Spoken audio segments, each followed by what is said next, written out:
Hi there, welcome to TCM. I'm Ben Mankiewicz.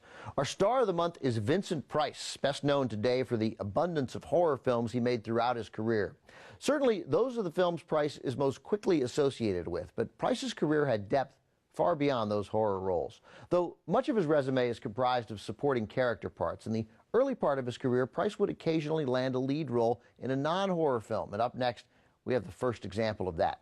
From 1950, Price headlines the cast in The Baron of Arizona.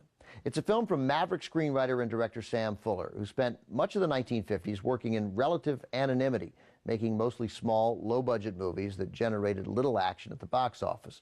But eventually, Fuller's movies ended up on TV, and by the 1970s, a new generation of skilled young filmmakers began to appreciate Fuller and his films, movies unconstrained by conventional Hollywood templates. Our film is just the second Fuller directed. On its face, it is a preposterous story about a man who figures out a way to lay claim to the entire state of Arizona as his own. Except it isn't preposterous, it's a true story.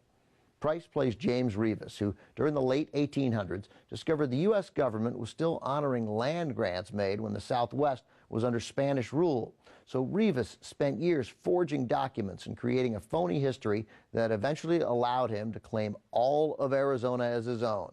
Rivas's plan also involved adopting a young orphan girl and years later passing her off as Spanish royalty.